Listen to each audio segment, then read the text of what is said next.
A new series of explosions in Crimea. God, SBU, don't stop. Tarkanku, Donuslav, Yevpatoria, Saki district, Bakhchisarai district, Kacha, Sevastopol. Explosions. Panic has started in Crimea. Evacuation in Crimea. The SBU has launched the second phase of the special operation, the Kerch Bridge and Russia's nuclear triad. Ukraine is attacking two parts of Russia's nuclear triad: the headquarters of the Northern Fleet, Severomorsk nuclear submarines, strategic nuclear bombers, and the Kerch Bridge. The bridge is damaged, meaning at least one of its supports is damaged. If we look at the overall attack on Russian strategic targets, specifically strategic ones, for example, strikes on Russian strategic aviation aircraft, these are strategic targets, especially since there are 5 of them. As it turned out, there are 5, just as we said. The thing is, they didn't count the one at Ukrainka. At least one confirmed Tu-95 at Ukrainka was hit. So strategic aviation, and after that, the strategic bridge. The bridge is real. It has strategic significance because it connects Russian Taman with our peninsula Crimea. And if it is put out of commission, destroyed in principle until we liberate Crimea, or for example, until bombers can get close enough to simply drop hundreds of aerial bombs on this bridge, it cannot be destroyed. There are certain factors that make it impossible to do this. The only options there are either engineering methods for its destruction, that is, blowing up all the pillars, meaning it has to be brought down, but there will be a lot of problems at the very least with deactivating it from its active state. Or simply, for example, to damage it at this moment, as it was damaged at one time by the security services, and in 2022 and 2023, to put it out of commission for a certain period, at least for half a year.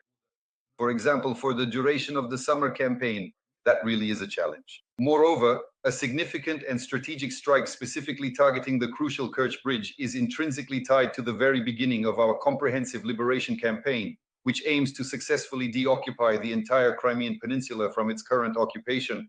Why? Because without a doubt, the bridge must first be destroyed or damaged or put out of commission. There can be different mechanisms for this. To put it out of commission so that the Russians cannot transfer a sufficient number of troops to Crimea. After that, with long-range strike capabilities using the same drones and missiles to Crimea, which is 200 to 300 kilometers away, we have the ability, since almost all our equipment can reach that distance. So this is the main range for our long-range strike systems at the operational level, which are also handled by the security service.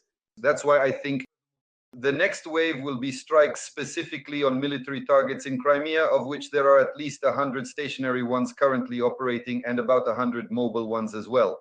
That's why the work of the special services lies ahead. There's an enormous amount of work to be done, so to speak, but you could already say that the strike on the Kerch Bridge is the beginning of this liberation campaign in Crimea. Roman Igorovich, regarding the nuclear triad, I heard a comment from Keith Kellogg. He's simply stunned.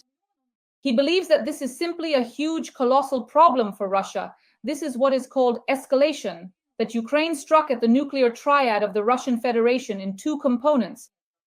This concerns the Northern Fleet of the Russian Federation, where the nuclear submarines are located, and of course, the strategic nuclear aviation. To what extent is this a breakthrough, and do you feel that the strike on the Kerch Bridge is the second phase of the SBU's special operation? Well, that means there will be a third phase. If, for example, they hit a submarine, I wouldn't be surprised if a Russian submarine from the same Northern Fleet or the same Pacific Fleet gets hit. They feel far too comfortable in the seas. We've already struck both land-based Russian positions and strategic Russian sites, but only one naval component has been affected so far. In the near future, most likely, if you remember, or rather if you noticed, the main directorate has gone quiet somewhere. They carried out an operation in Vladivostok. They've gone quiet regarding the Russian Pacific Fleet somewhere, and it's not out of the question that yet another Russian submarine might sink.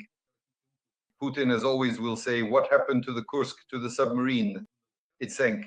What happened to the strategic aviation? It burned down. What happened to the Pacific Fleet? It broke up into quirks. So that could also happen. Let's wait and see. There's probably still a third serious blow ahead. And this is the first one. You're right to point out the issue with the triad. Emphasize this point properly. Why? Because the air component is one of the main components, and it was the first to be put into service. Specifically, strategic bombers are Russia's strategic nuclear armament. Malyuk's strike demonstrated that this component no longer dominates the world. Definitely. Why? Because, well, some $500 drone or a sufficient number of drones that can practically destroy Russia's strategic aviation, it is possible. Everyone understands perfectly well that the era of drones has already begun. The era of drones seems to be such that in the near future, planet Earth will turn into this.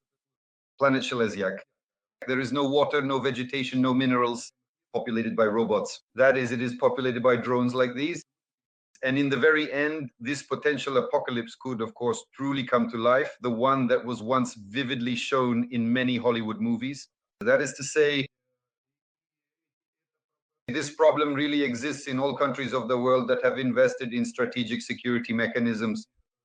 What was the point of investing tens of trillions of dollars over the last 100 years into something that, in the end, a $500 drone can simply take out in a matter of seconds, just as Maliuk demonstrated?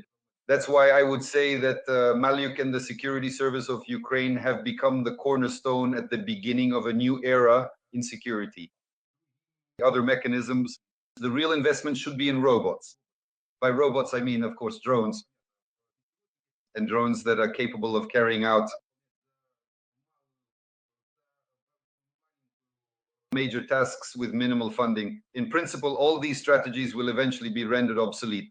At one time, if anyone remembers, Raykin, I think it was him, may he rest in peace, once said, he had a great monologue about those six-story fools, the dinosaurs, where are they now? Extinct.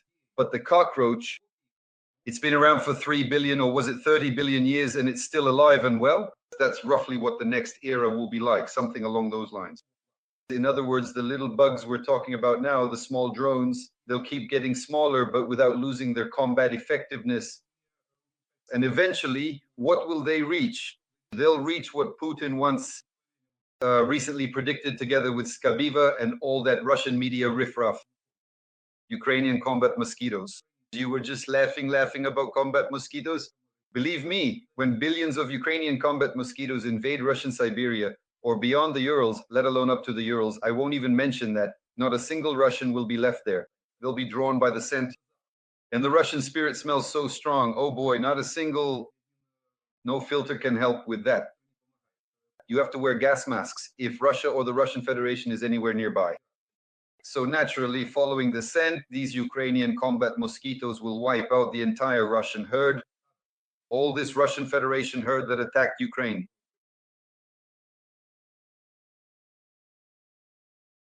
Roman Igorovich, regarding the Northern Fleet and the Pacific Fleet of Russia, how feasible is it to carry out a special operation there at all? Well, it's definitely possible. As for the Northern Fleet, on the one hand, it's simply closer because it's just over 1,000 kilometers away, and we've already carried out missions there before. The reindeer, which are not far from the base, yes. So in principle, this direction is possible even with long-range strike systems launched from our territory.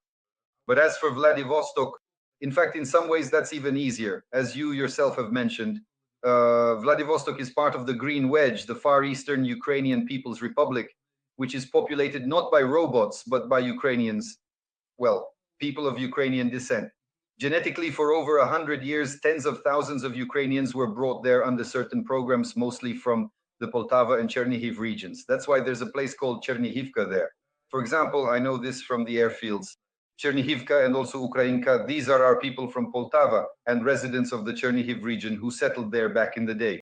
Naturally, their roots from India still make themselves felt. And Vladivostok is actually one of the main jewels of this Green Wedge, or Ukrainian enclave.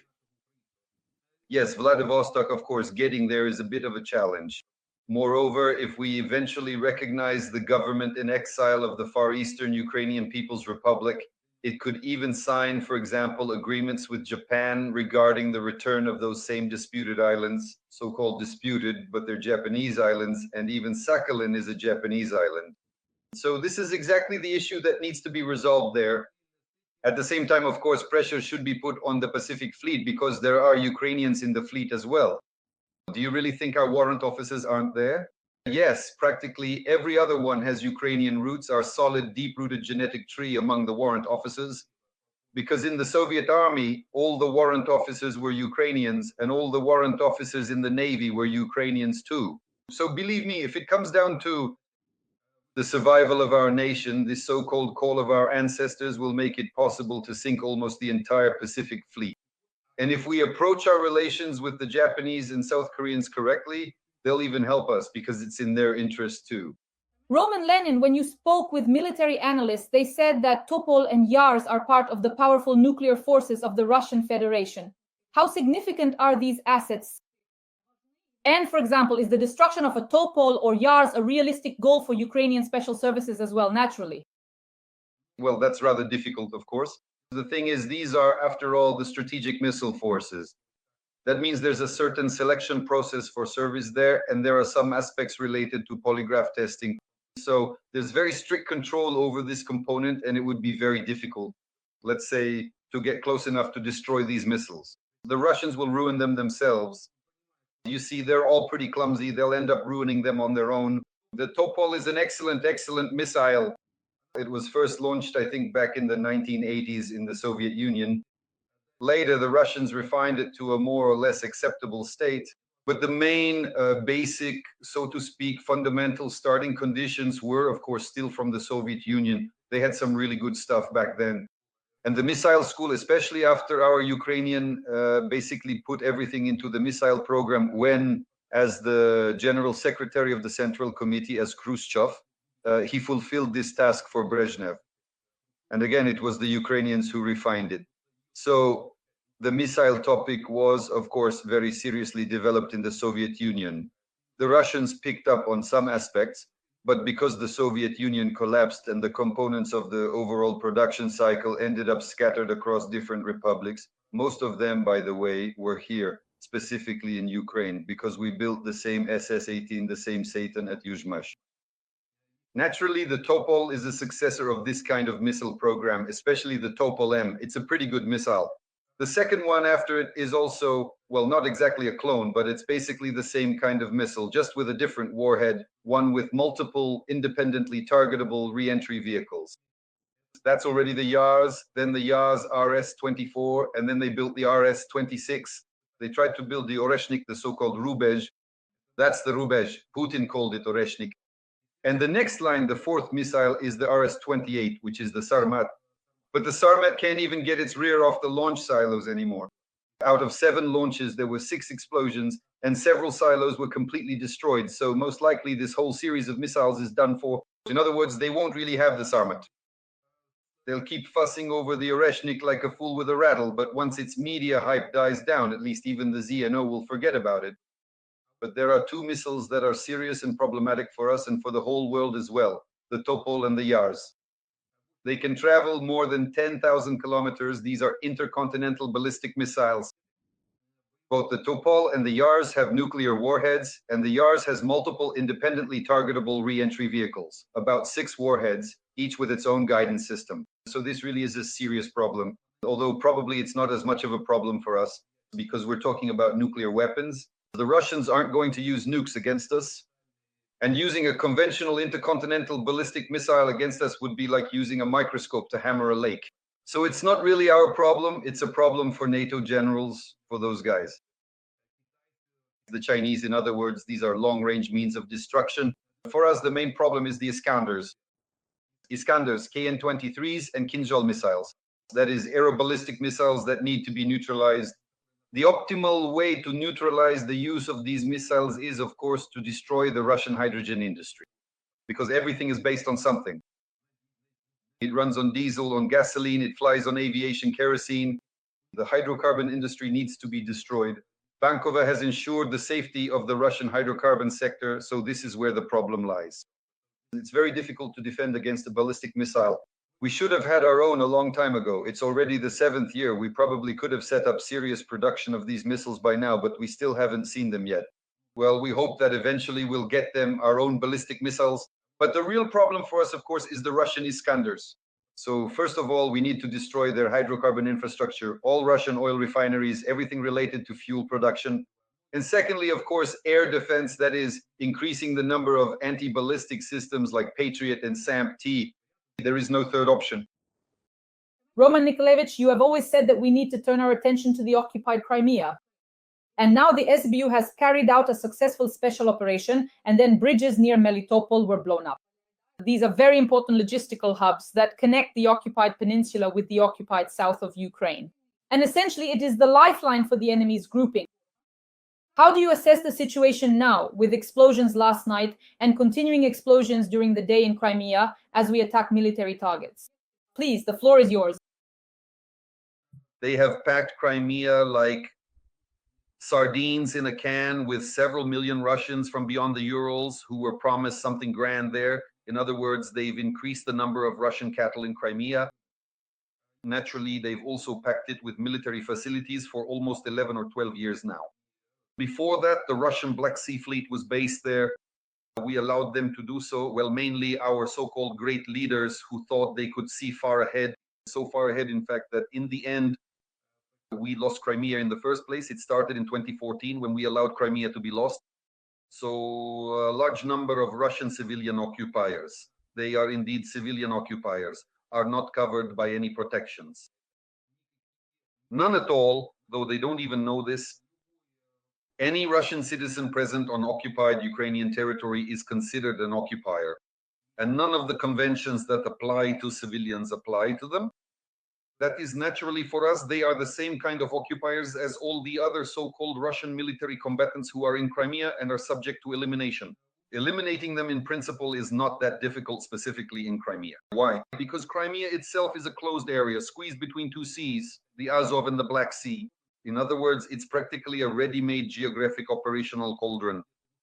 There are only two routes in and out of it.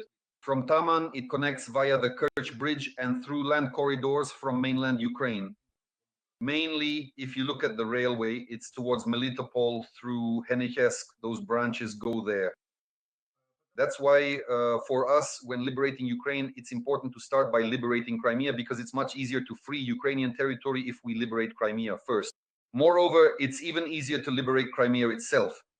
If you compare the balance of forces and resources needed to liberate Donbass, you need an order of magnitude fewer forces and resources to liberate Crimea than to liberate Donbass. That's why, without a doubt, Crimea is simply begging to be the first to break free from Russian captivity. There are a lot of mechanisms for this. How can this be done? Well, first of all, of course, we need to cut off all the bridges that connect Crimea to Russia. There are several such bridges. Well, the first bridge is the Kerch Bridge. Moreover, there are several there. There's the railway bridge, the automobile bridge, the energy bridge, the fuel bridge, and the water bridge. All of these are part of the Kerch system, the Kerch Bridge system. And without question, all 5 of these bridges need to be destroyed in this sense.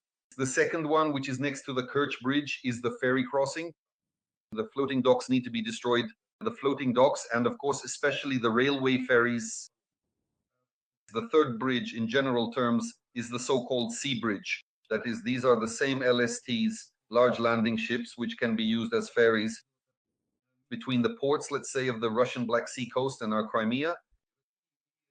There are still several large landing ships left, and the Russians can use them to transport a significant amount of weaponry. Serious tonnage. Then there's the air bridge, but the air bridge is simpler.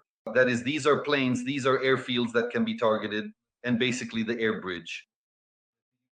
And the main one, of course, is the so-called land bridge, the land corridor, which the Russians are now trying to hold. 80 kilometers deep, it's actually very difficult to do, especially since it's pressed up against the Azov coast. There are several branches of both highways and railways running through there. So, of course, those routes can and should be targeted, starting from Rostov-Taganrog, then through Miles, and then through Kalmius. As for the bridges, well, realistically, it's very close for us there. Just 80 to 100 kilometers to Melitopol and to the crossings, both types, meaning the northern crossings. And in principle, that's probably what we'll keep doing, because those strikes that happened simultaneously on both the Kerch Bridge and the bridge near Melitopol, those were precisely on the railway junctions. And that's exactly the kind of operation we're talking about here. First, cut off the supply systems and then hit them with long-range strike capabilities, which, as everyone knows, we have. If we manage to gather 1,000 drones for Moscow, then we can certainly find 500 drones a week for Crimea. The main thing now is to refocus specifically on this aspect. And the milestone for the liberation of Crimea will be the third strike on the Kerch Bridge. You could say that the liberation of Crimea will begin with this strike. First, with long-range strike assets, they will dismantle Crimea molecule by molecule over the course of 6 months, maybe even a year. Realistically, if you break it down by actions, the first few months up to a year will need to be spent using drones and missiles to target military sites in Crimea. And only after that, starting from next spring, or maybe during the summer campaign of 2026, will our troops actually move into Crimea. By land, but that's the optimal scenario. Of course, without air support, it's impossible to advance there. That's why I think that by next year, we'll already have a sufficient number of air units to support a ground operation. Well, of course, we'll keep harassing Crimea as we withdraw. In general, the Crimean summer of 2025 promises to be a hot one. Absolutely. And the Russians really need to remember, we talked about this with you back in 2023. They need to learn how to swim because the Kerch Bridge will be gone and the exits from Crimea will definitely be under control. So whether it's freestyle, breaststroke, or doggy paddle, Russians will have to paddle their way out of Crimea if they don't leave now by car or train, because those options simply won't exist. Run away from Crimea, Russians. Friends, please like this video and share your thoughts in the comments about our special operations, about the second and third phases of the SBU's special operation. And Roman Nikolevich and I will continue. The SBU's operation web can be put on par with the elimination of Osama bin Laden, said US Senator Richard Blumenthal. He called the operation itself proof of Ukraine's agility and determination, saying that these strikes debunk the false narrative that Ukraine is losing the war and could shift momentum in Washington toward increasing aid to Ukraine. They can strike an air base 4,000 miles from Ukraine. They can hit anywhere. By sheer skill and audacity, these attacks can be ranked alongside the US raid on Osama bin Laden and the Israeli operation with the Pages as some of the greatest military achievements of recent years. Roman Grigorievich, please comment. Yes, the Americans were shocked not because we struck the Russians. The Americans imagined themselves in our place. And now they're shocked because the air bases, which are just as exposed as the Russian ones, were protected from each other by treaties. That is, there were certain, I think, there was specific protection of strategic strike assets under these treaties. Moreover, one of the main conditions was that these aircraft had to be accessible for monitoring by external surveillance systems, such as satellites. So it turns out that the Russians, just like the Americans, are required to park their planes on sites visible to the opposing side. But we're not adversaries. No one told Maliuk he hasn't read the Start 3. Naturally, he just went ahead and struck at the Russian strategic assets, taking one issue off the table. And now the Americans are thinking, wait a minute, the same thing could happen to their bases too. And their bases are wide open. Nobody's even bothered with them. Really, if the Chinese or the Houthis or the Iranians or the Russians set out to take out Russian strategic assets, well, actually American strategic assets, there just aren't any like that. And it could get serious, especially if the Chinese get involved. We can see that in this regard, the Chinese have moved ahead of everyone else in the world. That's exactly their problem. They weren't shocked by our so-called audacity. They were shocked by their own vulnerability to this kind of weapon, like drones, a simple dirt cheap drone. Yes, Roman Igorovich, today I read a brilliant analysis by a woman on Facebook, a Ukrainian, a patriot. She wrote that the whole world, which is afraid of escalation, of nuclear escalation, which didn't give us long-range missiles, which didn't give us the Taurus and other missiles that could have allowed us to destroy this entire nuclear triad. They're simply shocked, terrified that Ukraine managed to do all this without their help. Isn't that right, Roman Grigorievich? Well, that's exactly how it is. It's great that this person saw it exactly that way. Someone who is closely connected to military matters. That's exactly how it is. What was important in the last century is absolutely irrelevant now. Just as what was important in the century before last didn't matter to the last century. No one now remembers the sling or the boomerang. Of course, I don't mean the missile. No one remembers bows, arrows, or spears. Now, or rather in the last century, when missiles and airplanes appeared, and now we're already at the next stage. In other words, what was needed in the last century is simply unnecessary now. Strategic bombers aren't needed, nor, for example, is the same Navy that consumed trillions of dollars. Just think how much had to be invested, trillions of dollars. And here it turns out, with the decision to destroy Russia's strategic aviation, Maliuk has simply crossed out this almost century-long saga of embezzlement. Essentially, from the largest military budgets, trillions of dollars were invested in this, and now they're simply unnecessary. The security service of Ukraine alone showed a real slap in the face to this entire strategic triad, whatever it may be. And even the nuclear component of this strategic triad is not frightening to us for one simple reason. We have our own means of destruction. Nuclear ones that are much more powerful, stronger, and more problematic for the enemy than theirs. A nuclear warhead that detonates is sometimes not even always clear. Whether it was a nuclear explosion or some serious conventional missile, you can only measure it with a radiometer. The radiance from radionuclides that accompanies a nuclear explosion quickly fades if it was a nuclear blast. And believe me, if you unleash the effects with spent nuclear fuel rods over Moscow, as we've said many times before, even Lenin would come back to life. He would be more alive than anyone else from the radiation that would fall, say, on Red Square if the Russians used nuclear weapons against Ukraine. They understand perfectly well why they've gone quiet on the nuclear topic now. They've clearly realized that it wasn't for nothing that they poked a hole in the fourth reactor of the Chernobyl nuclear power plant. Then who knows what might end up falling on Grandpa Lenin. Maybe he'll even grow a third head and start running around telling everyone, "You're on the right path, comrades." Well, more or less in the direction he's pointing. Roman Igorovich, to wrap up, let me ask you the following question. First of all, after the SBU attacks on strategic nuclear aviation, Z channels reported the following information. In Moscow, Lieutenant General Sergei Kabilash, the commander of the Russian Air Force, accidentally fell out of a window. And now everyone is starting to count how many strategic bombers we've destroyed or eliminated. In other words, 41 have been damaged or destroyed. How significant are these losses? Please comment on this as a final point. Well, if this isn't a PSYOP, although it could be a Russian PSYOP, they sometimes spread information this way. They use certain dubious channels to inject these kinds of events into the information flow. Then, if the opposing side picks it up, they present it as something negative. Then they show this so-called kobylashat and start telling stories about how we're not responding to this properly. So for now, at this moment, there is no confirmation. Really, there isn't. Although, strictly speaking, given his responsibility, Kobylash should have been made to fly. Whether someone will make him fly or has made him or will make him in the future, that will depend on the Russian special services, because if there is real accountability, then the responsibility lies specifically with Kobylash for the security of Russia's strategic nuclear triad. So if not now, then eventually he will have to fly. And what about his girlfriend? Dear viewers, please like this video. Roman Grigorievich and I meet 3 times a week, discuss the most pressing military topics, and celebrate the successes of our Ukrainian special services and the armed forces of Ukraine. We thank them and bow deeply in gratitude. Roman Svetlan is a star in analytics. Roman Grigorievich, thank you very much. As always, see you soon later this week. Goodbye.